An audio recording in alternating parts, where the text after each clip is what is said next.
guys, this is Frozen Wish to Use here, and welcome to parts 13 and 14 of the Frozen Awards 2025 Best Visual Effects and Best Cinematography. So, before I get on with the awards, I just want to let you guys know for those of you who did not see the community post I made about my update on the Frozen Awards 2025. I have finally figured out on how I'm gonna go about the rest of the Frozen Awards because I still got a long way to go and I kept on falling behind. I kept on being too lazy to record a new part of my Frozen Awards, but now I am more confident in finishing it. I aim to finish everything before May, so yeah. And considering the fact that I actually don't have much videos planned at the moment, I can get this done. Yeah, I don't have an incoming video aside from my Frozen Awards. Well, there is one video that I am debating on if I'm gonna make or not. But my next review, well, I don't have like a major video plan until my review for Sinners. So yeah. Now on with the awards. Let's start off with part 13, Best Visual Effects. So this award category goes to the most visually stunning movie of the year. Yeah, so Best Visual Effects. So visual effects is one of my favorite aspects of a film. I always love it when a movie looks visually beautiful and yeah, now I know that just because a movie has spectacular visual effects does not mean the actual movie is good, but normally the absolute greatest of visual effects would be in a movie that also has a great quality to it too.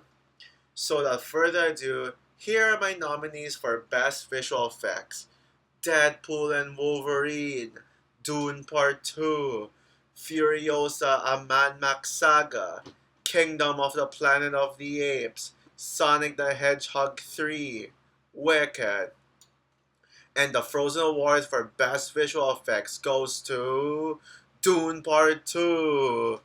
I mean, isn't it obvious that Dune Part 2 was going to win? Now, 2024 had some amazing visual effects, and some of them I even feel bad for not giving it the award to. I mean, there's Kingdom of the Planet of the Apes, which had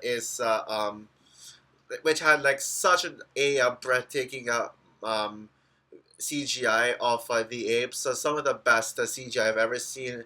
And there's also Wicked as well. I don't get why people say the CGI, the visuals of Wicked look iffy. It's not. But I think there was no contest here. Dune Part 2 was always gonna win from the get go. I mean, these Dune movies have some of the greatest visual effects ever put to film.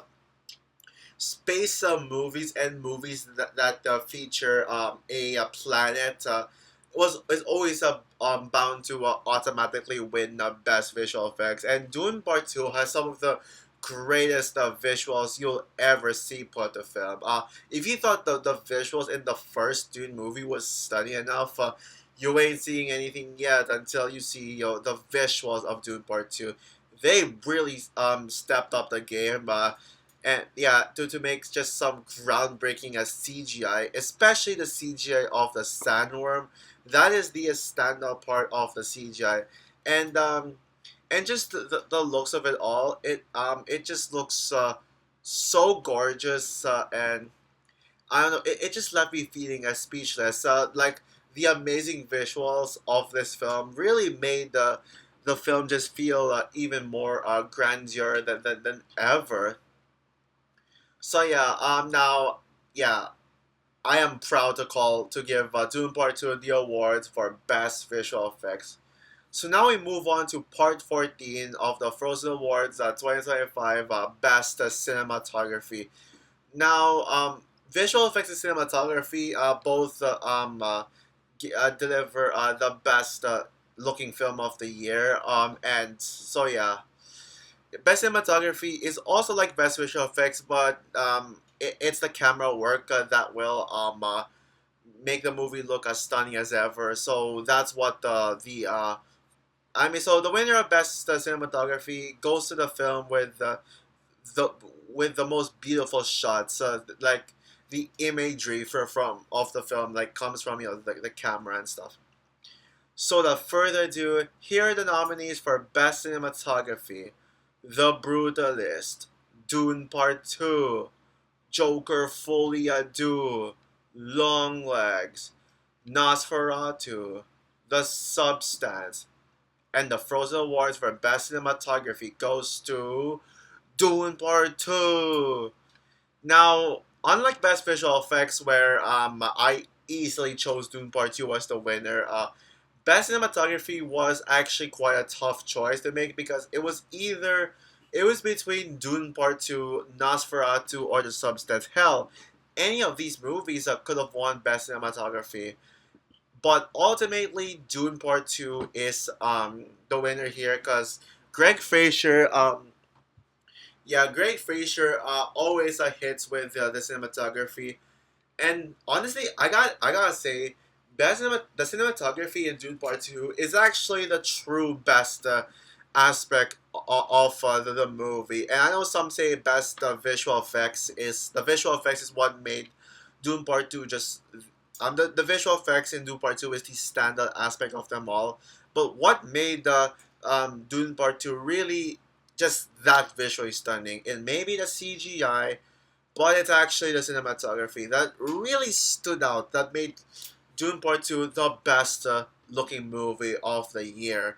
Yeah, the way that everything here is shot and lighted, it like every single frame, it looks like a work of art. Like one example is the shot of the sandworm, which just it is just out of this world. The sandworm just like looks like a painting. The image of the sandworm just coming in. Oh man, it is beautiful.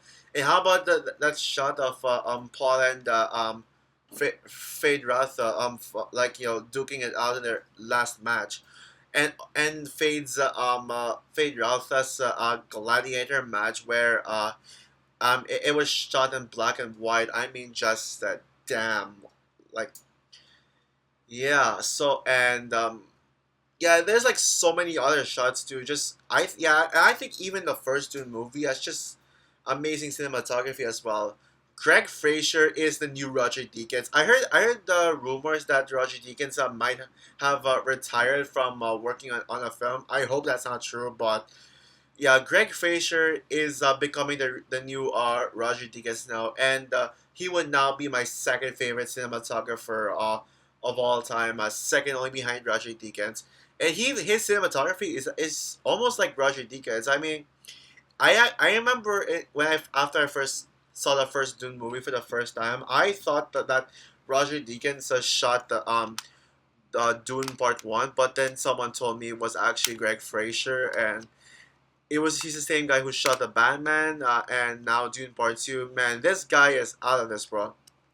I think he might be shooting um